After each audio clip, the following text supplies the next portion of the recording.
गीता ज्ञान दाता अपनी स्थिति बताता है दूसरे अध्याय के 12वें श्लोक में, 10वें अध्याय के दूसरे श्लोक में, चौथे अध्याय के 5 और 9 श्लोक में कि अर्जुन तेरे और मेरे बहुत जन्म हो चुके हैं और आगे भी होंगे। ये ना समझना तू नहीं जानता मैं जानता हूं। इसलिए उसने कहा कि 18वें अध्याय के 62वें श्लोक में कि तू सर्वभाव से उस परमेश्वर की शरण में जा, उसकी कृपा से तू परम शांति को और सनातन परम धाम को प्राप्त होगा। श्रीमद् भगवत गीता अध्याय नंबर 15 के श्लोक नंबर 1 से 4 में कहा है कि ये ऊपर को जड़ और नीचे को तीनों गुण रूपी शाखा वाला संसार रूपी वृक्ष है, और जो संत इसके सभी पार्ट्स को विभिन्न विभिन्न बता देगा वह तत्वदर्शी संत है, वेद के तात्पर्य को जानने वाला है। फिर बताया है कि उसके पश्चात गीता अध्याय नंबर 15 के श्लोक नंबर 4 में कहा है जब तत्वदर्शी संत मिल जाए उसके पश्चात परमेश्वर के उस परम पद की खोज करनी चाहिए जहां जाने के बाद साधक लौटकर कभी संसार में नहीं आते। और जिस परमेश्वर ने सभी ब्रह्मांडों की रचना की है, अर्थात जिस परमेश्वर से संसार रूपी वृक्ष की प्रवृत्ति विस्तार को प्राप्त हुई है, भावार्थ है कि जिसने सब ब्रह्मांडों की रचना की है वो कंप्लीट गॉड है, वो पूर्ण परमात्मा है, केवल उसी की भक्ति करो। गीता ज्ञानदाता स्पष्ट कर रहा है। और फिर कहता है कि अर्जुन चौथे अध्याय के 5 और 9 श्लोक में, दूसरे अध्याय के 12 श्लोक में गीता जी में, और 10वें अध्याय के दूसरे श्लोक में गीता ज्ञानदाता कहता अर्जुन तेरे और मेरे बहुत जन्म हो चुके हैं, तू नहीं जानता मैं जानता हूं।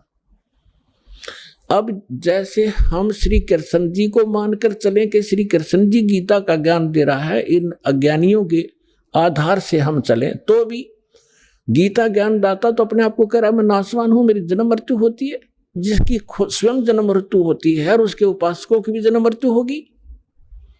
गीता अध्याय नंबर 18 के श्लोक नंबर 62 में कहा, इसलिए कहा कि अर्जुन तू सर्वभाव से उस परमेश्वर की शरण में जा, तो उस परमेश्वर की कृपा से तू परम शांति को और सनातन परम धाम को प्राप्त होगा। और उसकी शरण में जाने से तेरा कंप्लीट पूर्ण मोक्ष होगा।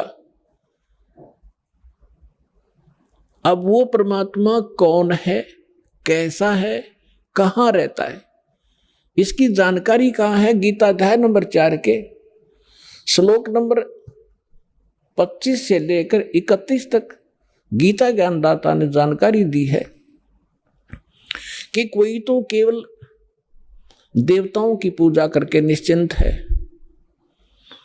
और कोई स्वाध्याय करता है, जैसे कोई गीता का पाठ कर लेता है, कोई वेदों का कुछ मंत्र घोट लिए उनको रिपीट करता रहता है, स्वाध्याय करता रहता है, आवर्ती करता रहता है।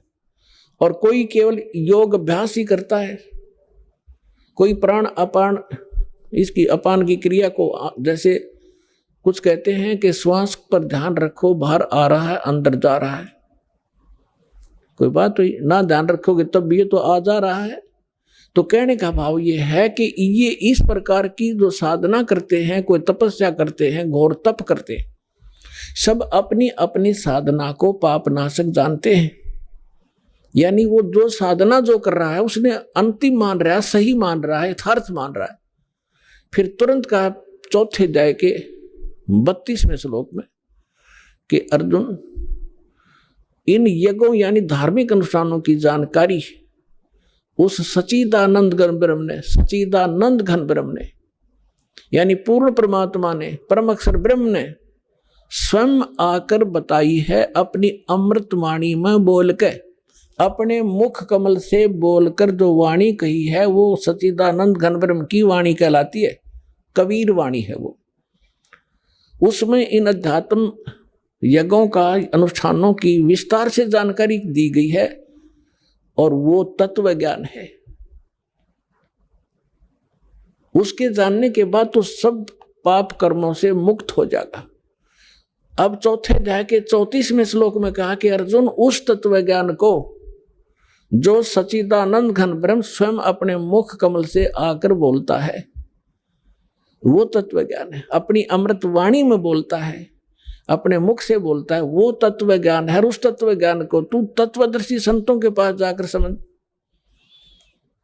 उनको दंडवत प्रणाम करने से, कपट छोड़कर उनकी सेवा करने से वह तत्वदर्शी संत तुझे तत्व ज्ञान का उपदेश करेंगे। अपने आत्मा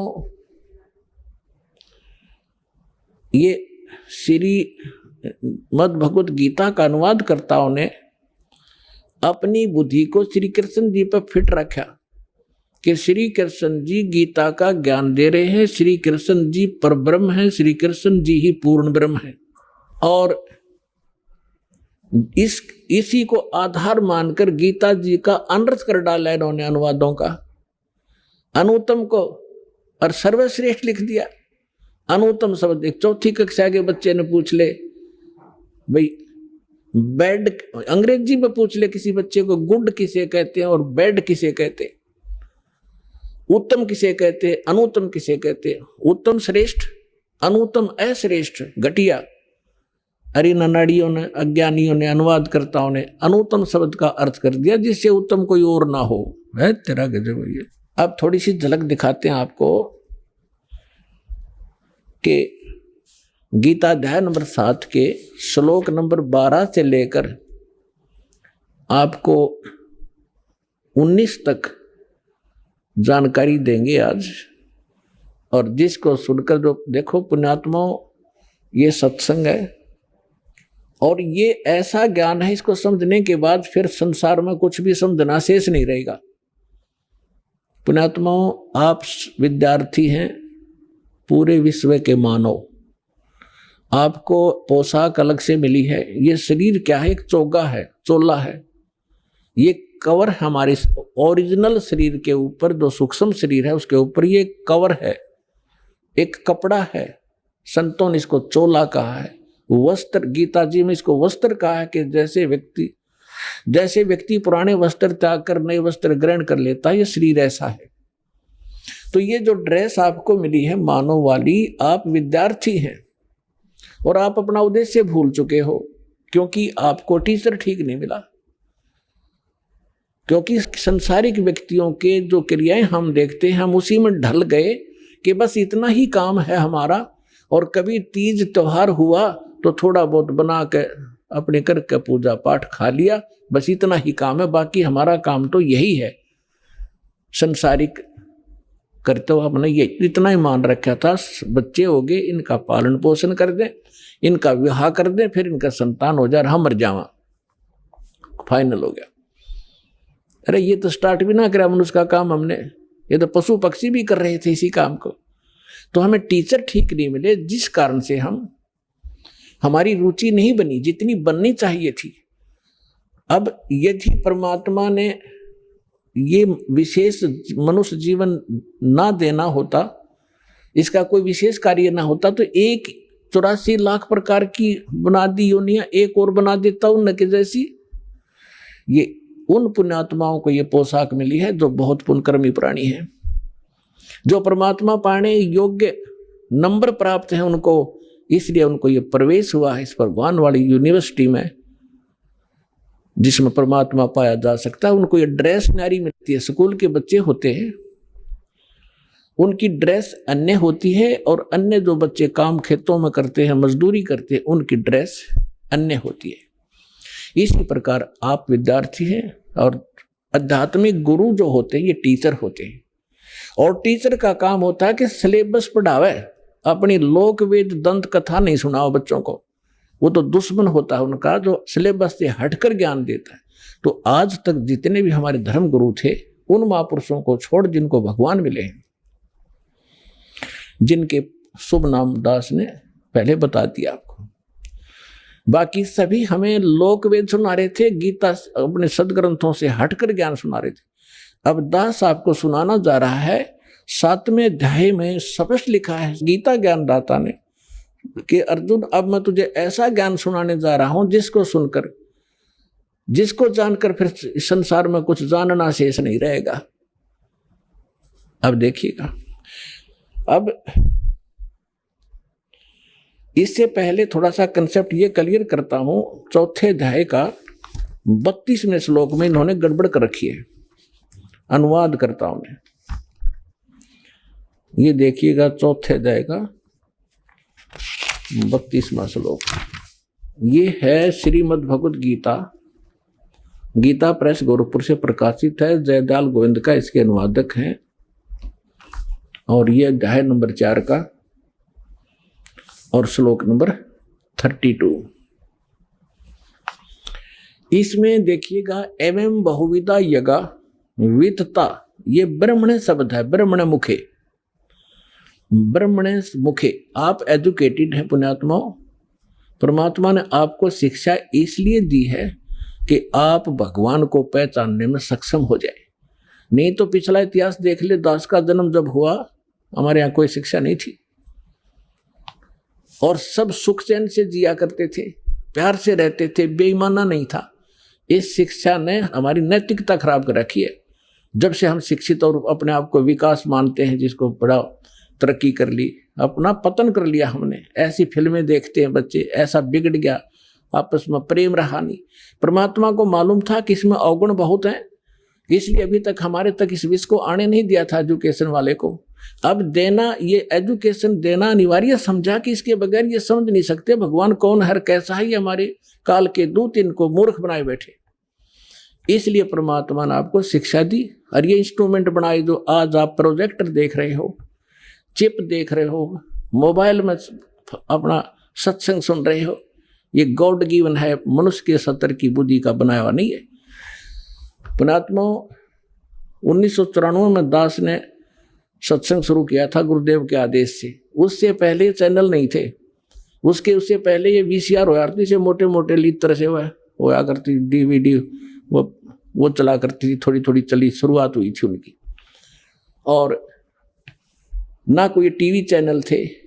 अब परमात्मा ने विस्फोट किया, ऐसे साधन बना दिए कि परमात्मा के बच्चे यथार्थ ज्ञान को घर बैठे देखेंगे और भगवान को पहचान कर दौड़े आएंगे, अपना कल्याण करवाएंगे और सदा के लिए सुखी हो जाएंगे। तो इसलिए ये रूबरू आपके किया जा रहा है कि अपने वो सद्ग्रंथ जिनको आप शिरोधार्य मानते रहे हो, अब श्रीमद् भगवद गीता का स्थान हिंदू समाज के अंदर अद्वितीय है। और जब हमारे वो क्यों है, क्योंकि इसके अंदर एक अनमोल ज्ञान है, इसलिए शिरोधार्य हमारे को और बहुत आदर से हम इस ग्रंथ का नाम लेते हैं, श्रीमद् भगवद गीता जी। अब इसमें लिखा क्या है, ये हमें संदेश क्या दे रहा है, इसके विपरीत हमें बताया जा रहा था। अमृत के स्थान पर हमें विष खिलाया जा रहा था। तो अब हम अमृत खाएंगे, विष त्याग देंगे। जब हमें पहचान हो जाएगी, तो इस पहचान के लिए आपको ये सद्ग्रंथ रूबरू कराए जाते हैं। अब देखिएगा, ये है अध्याय नंबर 4 का श्लोक नंबर 32। इसमें ये है एवं बहुविधा यज्ञा वितता ब्रह्मणे मुखे। ये ब्रह्मणे मुखे शब्द है। कर्मजान विधितान सर्वान एवं ज्ञातवा विमोक्षसे। इसका अर्थ इन्होंने कैसा किया है कि इस प्रकार और भी बहुत तरह के यज्ञ, यज्ञ माने धार्मिक अनुष्ठान, इन्होंने ब्रह्मणे मुखे का अर्थ या अनर्थ कर दिया, वेद की वाणी लिख दिया। वेद की वाणी में विस्तार से कहे गए हैं और उन सब को तू कर्म जान, ये गलत है, शारीरिक क्रिया द्वारा संपन्न होने वाले जान। इस प्रकार तत्व से जानकर उनके अनुष्ठान द्वारा तू कर्म बंधन से सर्वथा मुक्त हो जाएगा। अब इन्होंने जो गड़बड़ की है यहां की है, ब्रह्मणे मुखे का अर्थ कर दिया वेद की वाणी। अब देखिएगा, कहते हैं चोर चुरावे तुंबड़ी और गड्ढे पानी में, वो गड्ढे व ऊपर आवे न सच्चाई छनी ना। अब किसी चोर ने किसी का तुम्बा चुरा लिया और उसने छुपाने की कोई जगह पाई ना, पानी में छोड़ा नीचे और बाहर बैठ जाकर इतनी देर में फिर आ ले ऊपर, वो फिर दबे, वो फिर कितना चमक जाए थोड़ा सा ऊपर ने। तो इन्होंने कोशिश बहुत की है सच्चाई को उस तुम्बे की तरह जल में छुपाने की, पर छुपा नहीं करता जल में तुम्बा। तो अब देखिएगा गीता अध्याय नंबर 17 के श्लोक नंबर 23 में यही शब्द है ब्रह्मणे। यहां इन्होंने अनुवाद ठीक कर दिया। ये देखिएगा अध्याय नंबर 17 का श्रीमद् भगवद गीता और श्लोक नंबर 23 में ओम तत्सत इति निर्देश। ये ब्रह्मण शब्द है, ब्रह्मण त्रिविध समर्थ है, ब्राह्मणा तेन वेदा च यज्ञा च विहिता पुरा। इसका अर्थ इन्होंने सही किया यहाँ पर, ओम ओम तत् तत् सत सत। ऐसे यह है 3 प्रकार का ब्रह्मण माने सच्चिदानंद घन ब्रह्म का नाम कहा है। ये ब्रह्मण का अर्थ ये है असली ब्रह्मण माने सच्चिदानंद घन ब्रह्म। अपने आत्मा ब्रह्म का अर्थ वैसे तो परमात्मा होता है, लेकिन ब्रह्म से जैसे ईश माने क्या होता है, स्वामी मालिक परमात्मा। ईश कहो ब्रह्म कहो। अब फिर परब्रह्म शब्द हो रहा है, हमने सुनने को मिला परब्रह्म यानी इससे नेक्स्ट ब्रह्म, ब्रह्म से नेक्स्ट। जैसे एक दादा एक परदादा, दादाजी से दूसरा दादा, नेक्स्ट ग्रैंडफादर। तो ब्रह्म फिर परब्रह्म, फिर हमने सुना है पूर्ण ब्रह्म, और महापुरुषों की वाणी में हमने सुना है पार ब्रह्म। पार ब्रह्म का अर्थ है कंप्लीट, सबके पार, सबसे पार वाला, सबसे आखिर वाला। तो श्रीमद् भगवत गीता अध्याय नंबर 15 के श्लोक नंबर 16 और 17 में 3 पुरुष हैं। पुरुष कहो, राम कहो, ईश कहो, ब्रह्म कहो। अब जैसे ब्रह्म फिर परब्रह्म और फिर पूर्ण ब्रह्म, इसी प्रकार गीता जी में 3 पुरुष बताए हैं 15वें अध्याय के 16 और 17 में। अब पहले वहां ले चलते हैं आपको, फिर ये सारा ज्ञान आपका समझ में आओगा। अपना आत्मा इतने इंटेलिजेंट मानव बना है आज, इन कंप्यूटर को घुमा रहे हैं छोटे छोटे बेटे और बेटियां। इन मोबाइलों में ऐसे सिस्टम है, इनको बड़ी अच्छी तरह से सेट कर चला लेते हैं। अरे अध्यात्म मार्ग में सब तो पिछड़ गए हम, अब हम अध्यात्म मार्ग में ऊपर आएंगे, पूरा विश्व सुखी होगा, आप भी सुखी होगे, आत्मिक शांति होगी। जो परमात्मा काम किया करता है परमात्मा आपके साथ रहेगा, आपको वो सुख देगा। अब देखो कितने ही अच्छी फिल्म आप देख रहे हो और कितनी सुख सुविधा आपने उपलब्ध कर दी वैज्ञानिक तरीके से, और कल एक जवान बेटे की मृत्यु हो जा, एक आंख नहीं सुहा, वो टेलीविजन और वो गाने उन्हें फोड़ना दिल कराए न फूकदों की तगेर के। तो पुण्यात्माओं ये नकली सुख है, असली सुख भगवान से मिलेगा जो दास आपको विधि बताएगा।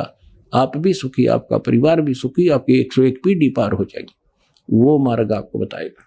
अब देखिएगा 15वें अध्याय का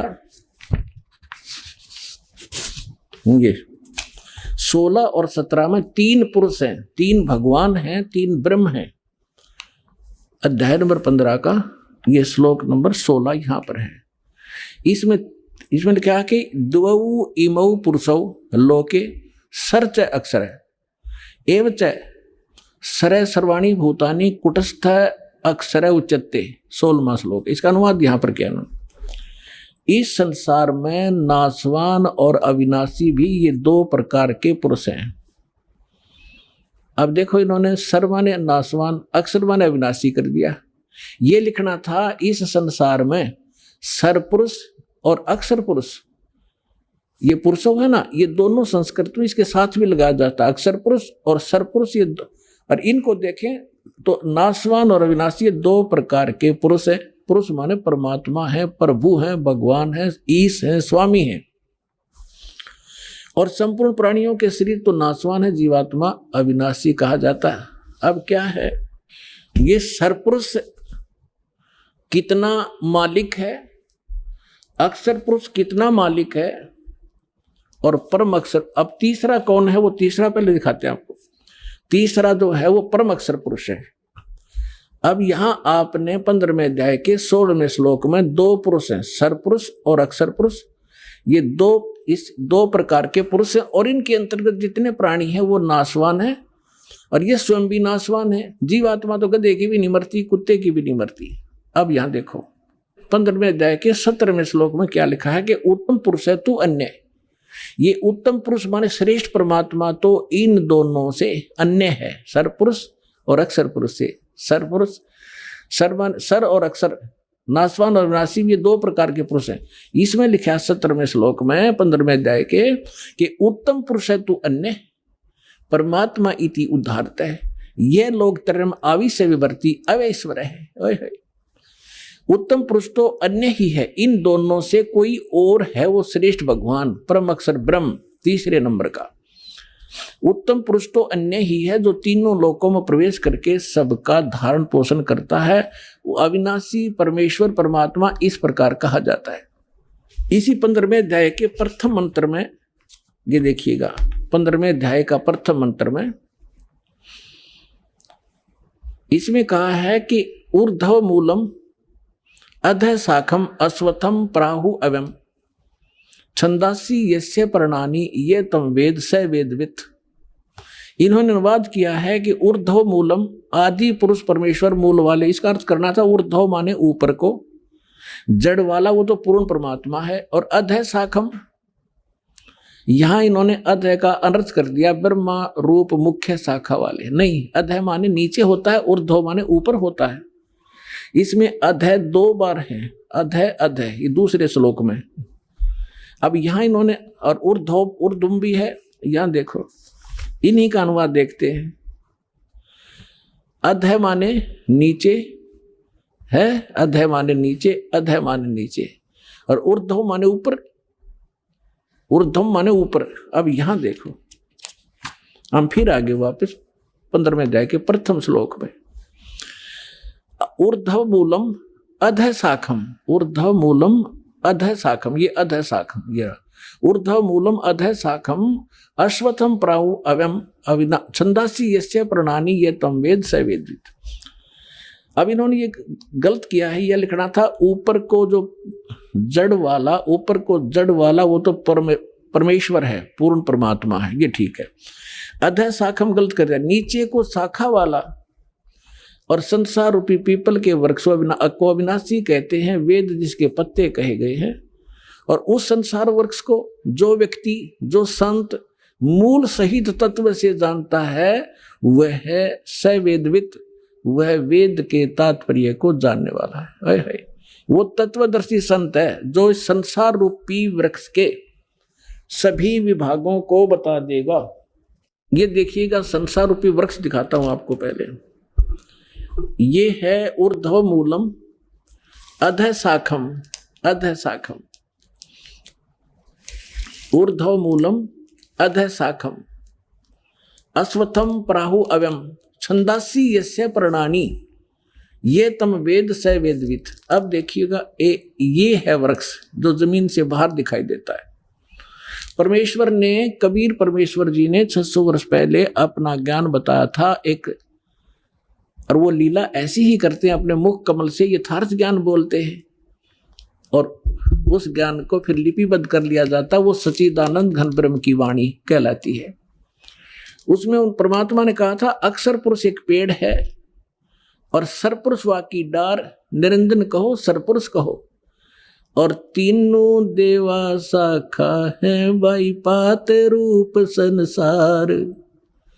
उस परमेश्वर ने, वो परमात्मा जैसे रामानंद जी को मिले थे, स्वामी रामानंद जी को, उन्होंने जब परमात्मा को ऊपर देखा, फिर नीचे उसी एक सिंपल वेशभूषा में धाणक जुलाहे रूप में बनारस में देखा।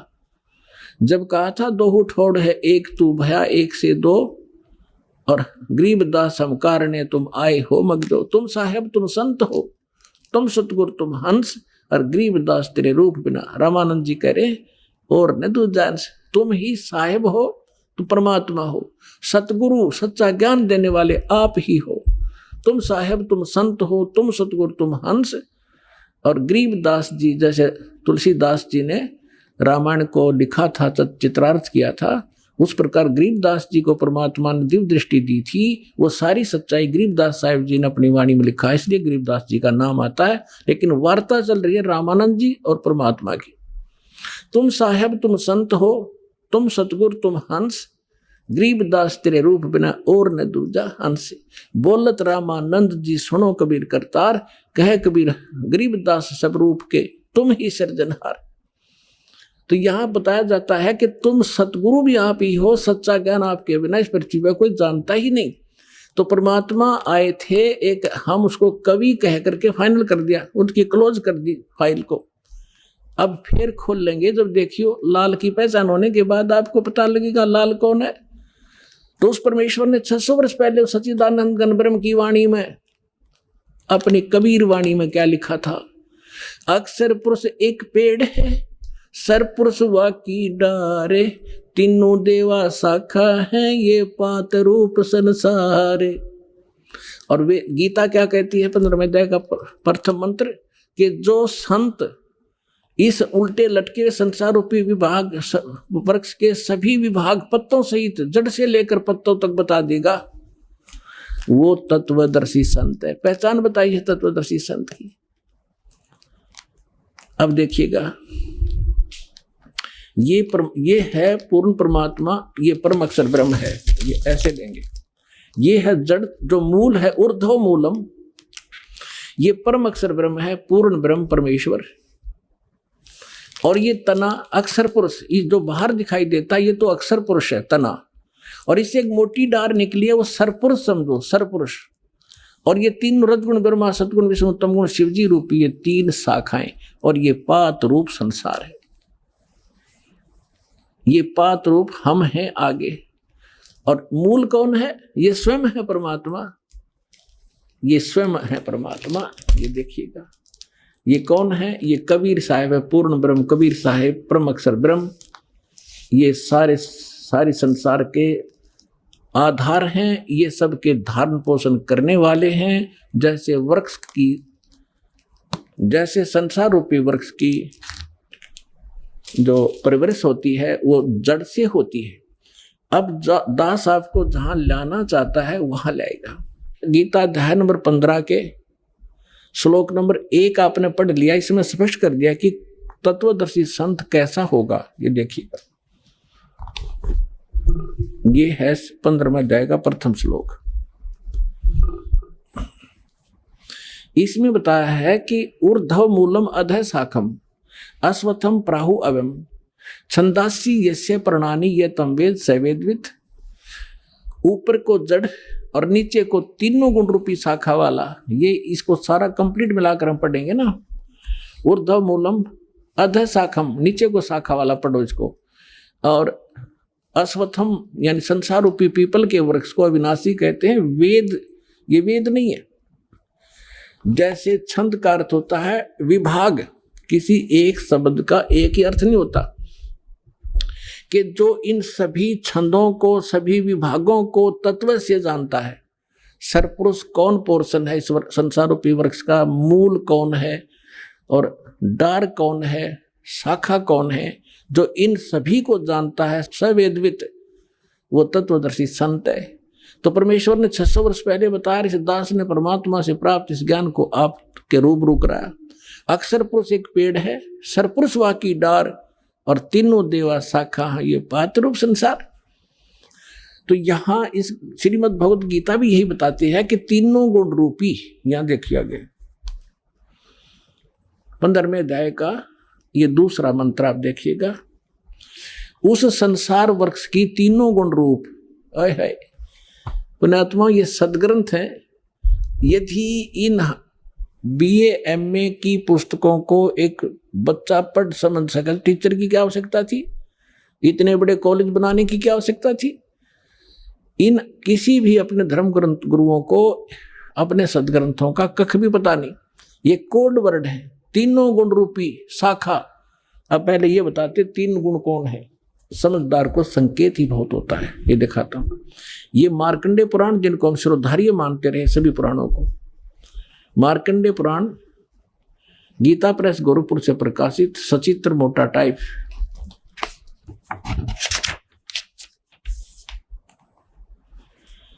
गीता प्रेस गोरखपुर से प्रकाशित है। इसके 123 पृष्ठ पे देखिएगा। अब हम यहां से पढ़ते आ रहे हैं 122 से संक्षिप्त मार्कंडेय पुराण। यहां मार्कंडेय जी बोलते आ रहे हैं। मार्कंडेय जी बोले मुने, अब हम यहां आ जाते हैं, अपने मतलब का पढ़ देंगे। रजोगुण प्रधान ब्रह्मा तमोगुण प्रधान रुद्र और सत्व प्रधान विश्व पालक विष्णु हैं। यही तीन देवता हैं और यही तीन गुण हैं। इति सिद्धम रजगुण ब्रह्मा, सतगुण विष्णु, तमगुण शिव जी। और भी बहुत से प्रमाण हैं, जैसे ये देखिएगा श्रीमद् देवी भागवत, इसमें संस्कृत भी साथ में, हमें ये सुविधा है इसको समझने में। भाग 1 और ये कहाँ से प्रकाशित है? श्री अथ देवी भागवतम सभाष्टिकम समात्यम, खेमरा श्री कृष्णदास प्रकाशन, बंबई से। इसके यहाँ आइएगा, ये 3रा स्कंद है। अथ श्रीमद् देवी भागवते भाषा टीका युक्ते 3य स्कंद है प्रारंभते। 3रे स्कंद में आ गया, प्रश्न नंबर 11 पे और अध्याय नंबर 5। इसका मंत्र हम 8 पढ़ेंगे, 7वां यहाँ समाप्त हुआ। भगवान शिव जी कह रहे हैं माता अपनी माँ दुर्गा से, हे माता, यदि हमारे ऊपर सदा आप दया युक्त हो तो हमको तमोगुण में किस प्रकार प्रदान किया, और रजोगुण ब्रह्मा रजोगुण और हरि सतोगुण क्यों युक्त किए। अब ये तो हिंदी है, संस्कृत पढ़ेंगे हम। ये देखिए, यदि दया धर्मना न सदा अंबिके कथम अहम विहित च, मैं क्यों बना दिया, शंकर भगवान कहते तमोगुण है। और कमल जय, कमल से उत्पन्न होने वाले ब्रह्मा जी को रजोगुण संभव, रजोगुण क्यों बनाया। सुवित क्यों सतोगुण, सत्व गुणों हरि, और विष्णु जी को आपने सतगुण क्यों बनाया। इति सिद्धम रजगुण ब्रह्मा, सतगुण विष्णु, तमगुण शिव जी। अब हम फिर लेते हैं श्रीमद् भगवद गीता को। पुण्यात्माओं, इस मनुष्य जीवन का मूल उद्देश्य परमात्मा प्राप्ति है, और भगवान मिल गए, उसका साधना ठीक मिल गई तो हमारा ये जीवन भी सुखी होगा। इसलिए भगवान की खोज हम किया करते थे। और जिस कारण से हम इन नकली संतों के यहाँ फंस गए, जिसने जैसी साधना बताई हम दिन रात लगे रहे, हमारे पूर्वज मर गए, भूत बन गए, अब उनके श्राद्ध निकलवा रहे हैं, वो भूत योनि में भोग रहे हैं और हमें मूर्ख बना रहे हैं। श्राद्ध निकाल दो, तुम्हारे पिता तृप्त हो जाएंगे। पहले पिताजी 360 दिन में 2-2, 3-3 बार रोटी खाया करते, और फिर 1 साल में 1 दिन छिका कर उसको सदा के लिए सुखी कर देंगे। ये सारे उल्टे काम लगा रखे थे हमारे पूर्वजों को। अब हम सदग्रंथों को समझेंगे, इसमें कहा क्या गया है। अब देखिएगा आप, ये श्रीमद् भगवद गीता अध्याय नंबर, श्रीमद् भगवद गीता, गीता प्रेस गोरखपुर से प्रकाशित है। अब अध्याय नंबर 15 का हमने श्लोक नंबर 1 पढ़ लिया। ऊर्ध्व मूलम अधः शाखम अश्वत्थम प्राहु अव्यम छंदासी यस्य प्रणानी ये तम वेद स वेदवित।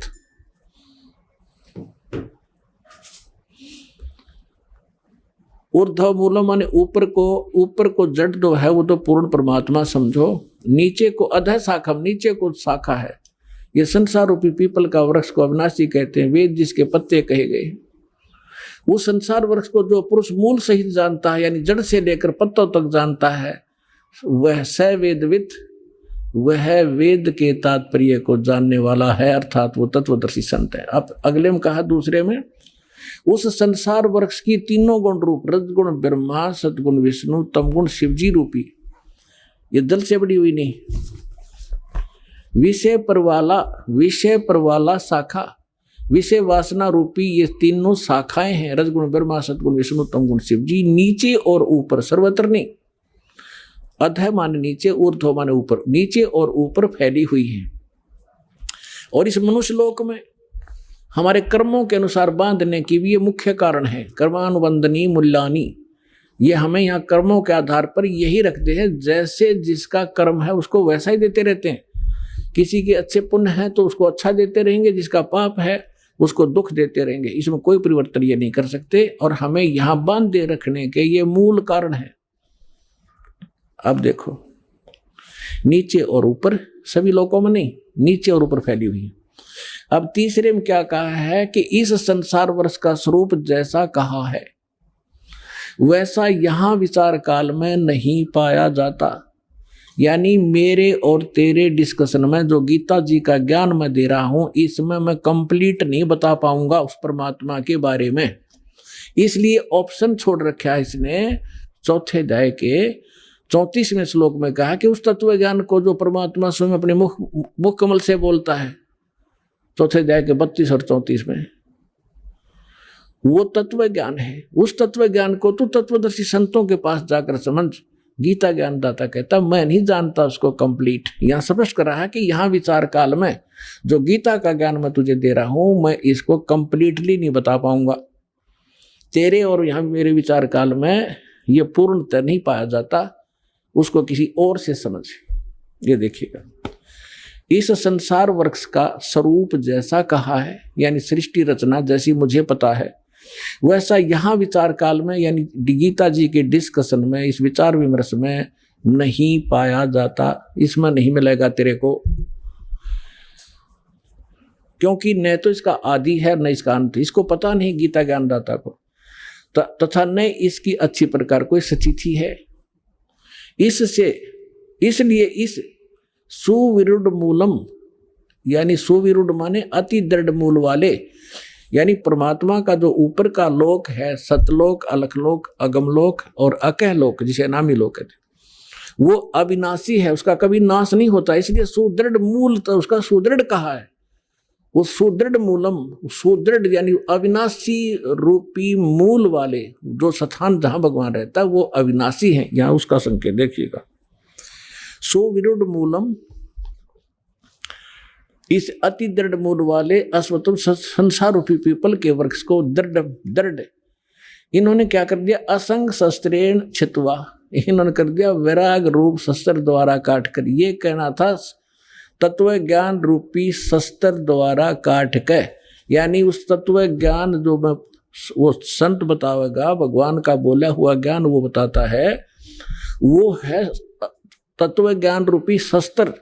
उस ज्ञान रूपी उलझी गुत्थी को तत्व ज्ञान रूपी शस्त्र तक काट के, उसके पश्चात ये देखिए 15वें अध्याय का 4था श्लोक देखिएगा। 15वें अध्याय का गीता अध्याय नंबर 15 और श्लोक नंबर ये है 4 है।